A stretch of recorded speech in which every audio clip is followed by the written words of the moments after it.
I spent the week getting ready to attend the second annual East Alabama Bigfoot Town Hall, and that got me thinking about various legends on my to-do list that involve cryptids. But then viewer JBoss5107 came through with a video suggestion that really set my mind on fire. The simple comment, "Have you looked into the Dillsboro, North Carolina vampires?" just couldn't be ignored. I love it when you guys throw ideas at me that I've never heard before. I get to learn about a legend I've never heard before while maybe giving you all something you've never heard before. It's a win-win. But the more I looked into it, it seemed to be two different legends. Perhaps related, perhaps not. So, what's a guy to do?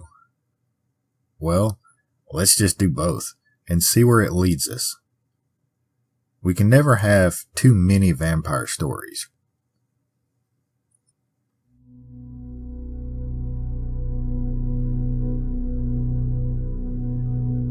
Everyone loves a good, strange, weird, or bizarre story.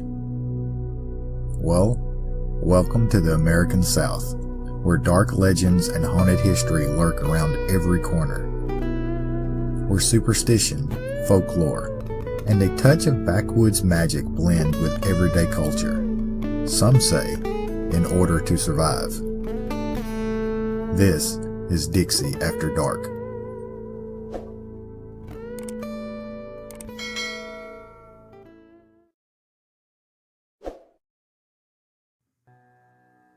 Dillsboro, North Carolina is a tiny town with a population of just over 200 people, and according to the U.S. Census Bureau, the town consists of only 0.4 square miles. Despite this, Dillsboro does attract its fair share of tourists, being situated in the Great Smoky Mountains and all. The historic Great Smoky Mountain Railroad even begins in Dillsboro. But as you can guess, it's a darker tale associated with the small town that takes us there today.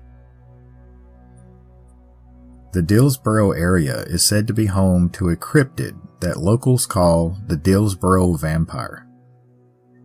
It's described as a giant bat-like creature with a wingspan of up to 10 feet wide, glowing red eyes, and long, sharp fangs.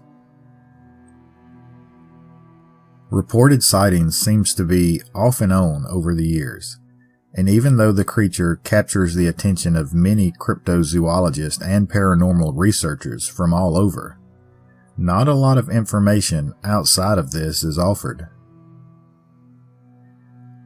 Most of the sightings involve the Dillsboro Vampire being seen flying through the air or perched in trees, seemingly just watching, or maybe stalking, townspeople. Yes, the stories have it perched in trees, not hanging upside down.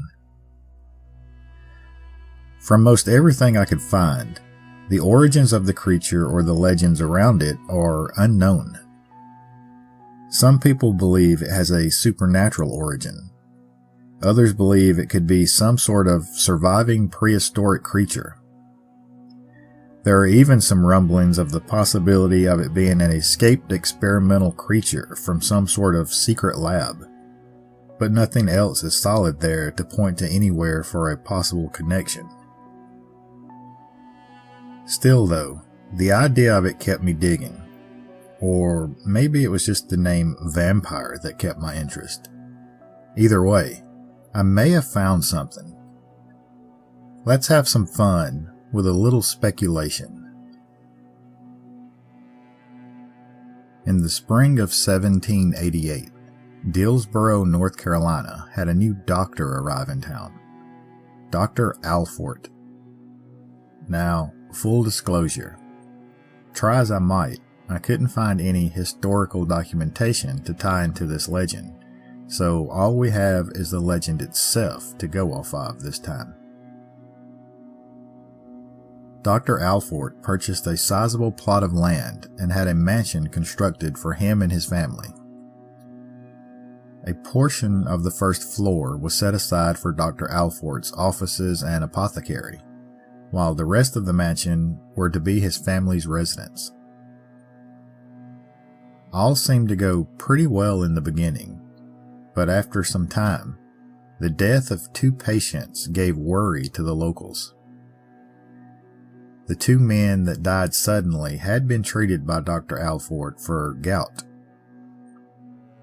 The mysterious and sudden, unexpected deaths caused some murmurs to start up in the small community, growing and growing until the local minister felt the need to get involved. He included into his sermons that no man is ever guaranteed tomorrow, and that anyone could pass away at any time. This approach eventually did the trick, and the unease within the community calmed over the following weeks. I mean, what else could they do? They didn't have any kind of evidence to go off of anyway. But as the seasons changed and fall came into the mountains of North Carolina, evidence would start to appear to the people of Dillsboro, at least in their eyes.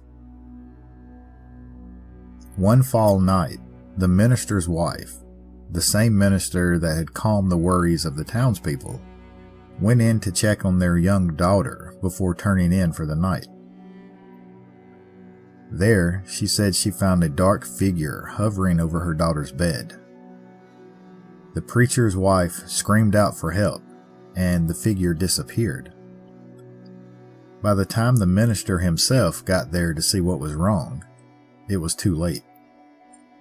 Their daughter laid in bed, dead. It's said that she had been perfectly healthy that day before turning in for the night. There were no signs of injury or sickness, except for a small amount of blood on the child's pillow and 2 puncture wounds on the neck. In the nights that followed, people reported seeing a large bat-like creature prowling the skies over Dillsboro. Fear spread throughout the town, leading families to huddle into their homes before nightfall, keeping their doors and windows locked up tight. A few nights later, a young boy rushed into town to his grandfather's house, frantically pounding on the door for help. When let in, the boy claimed his family was being attacked by what the boy could only describe as something. The grandfather rushed into the hills with a group of others for help. But like with the minister's daughter, it was too little, too late. The boy's parents and his 2 siblings were all found dead, all 4 bodies with similar puncture wounds on their necks. The home and surrounding hills were meticulously checked the next day, as well as the days that followed, but no signs pointing to anything could be found. Then, as quick as the attacks had started, they just stopped. No one saw any signs of the giant bat after that either. The unexplained deaths stayed in the people's minds though, and individuals continued to try to find out what had happened. But time moved on, and eventually the townspeople began to relax a little, and life returned to a more sense of normalcy as the harsh Appalachian winter set in.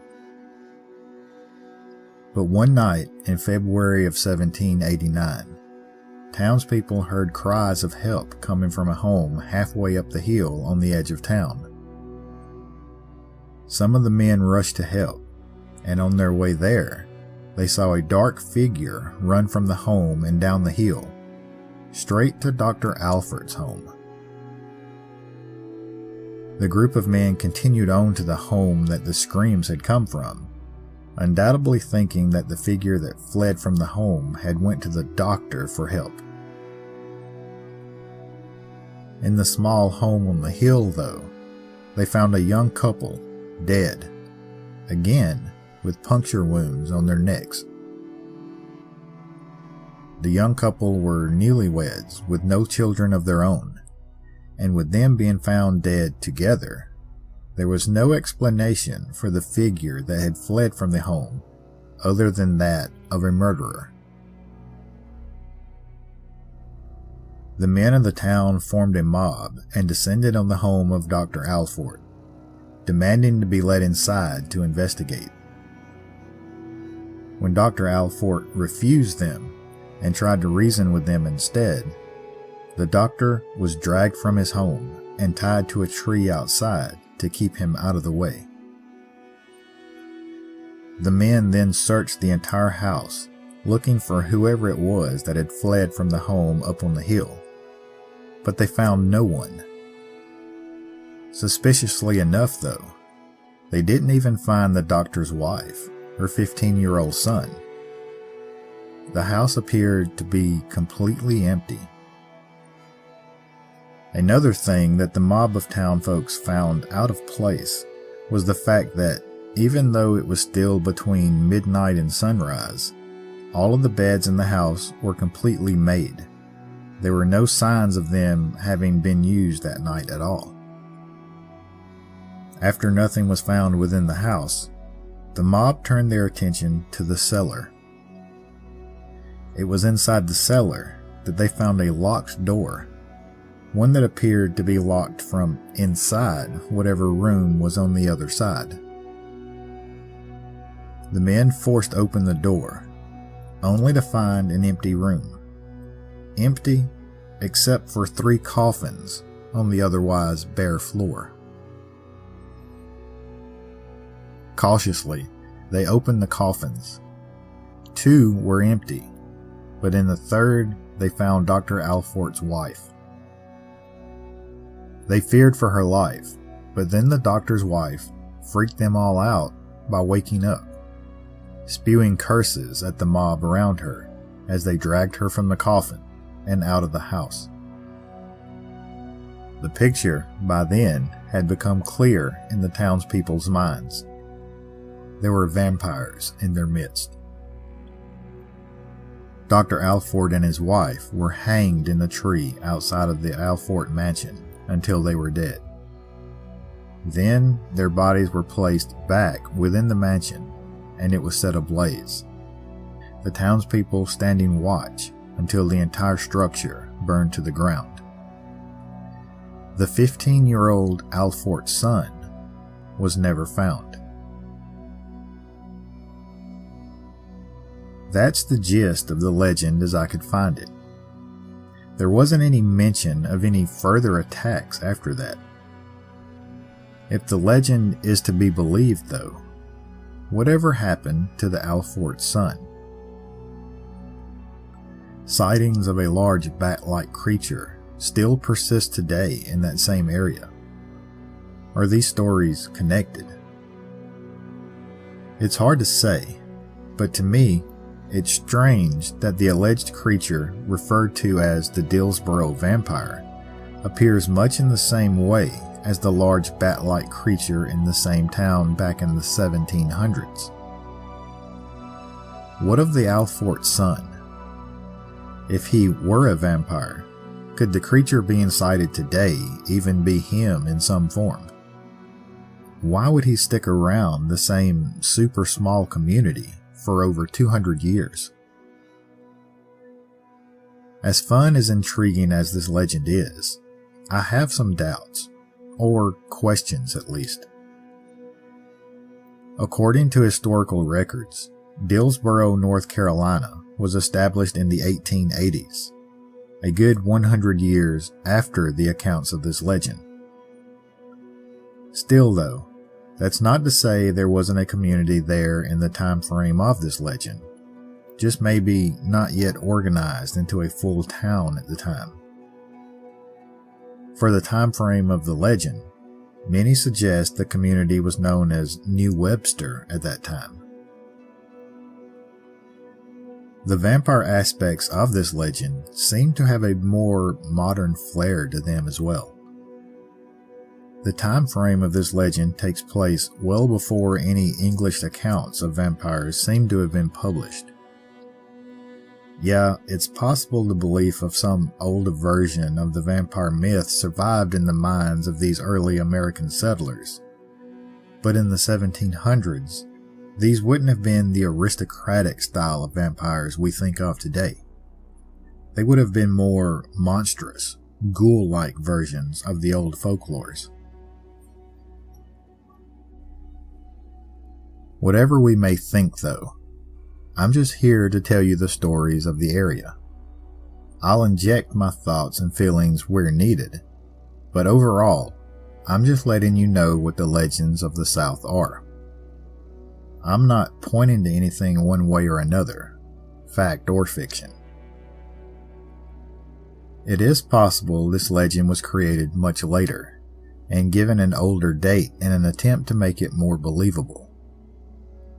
It's also possible that this legend is a modernized telling of some sort of bizarre event that actually took place, a grain of truth in an otherwise popularized myth. Whatever you think after the fact, these are the stories we live in, the oral histories we were raised with, the folklore that shapes these communities into what they are today. And for anyone that has ever visited the Appalachian Mountains and strayed off of the main tourist paths, they can tell you, there's something about those hills. There's some things out there that people can't explain. Things that seem to keep the locals in check, I guess you could say. A lot of these legends keep these people in those hills. And as long as we're lucky, the people of Appalachia will keep these creatures contained in those hills with them.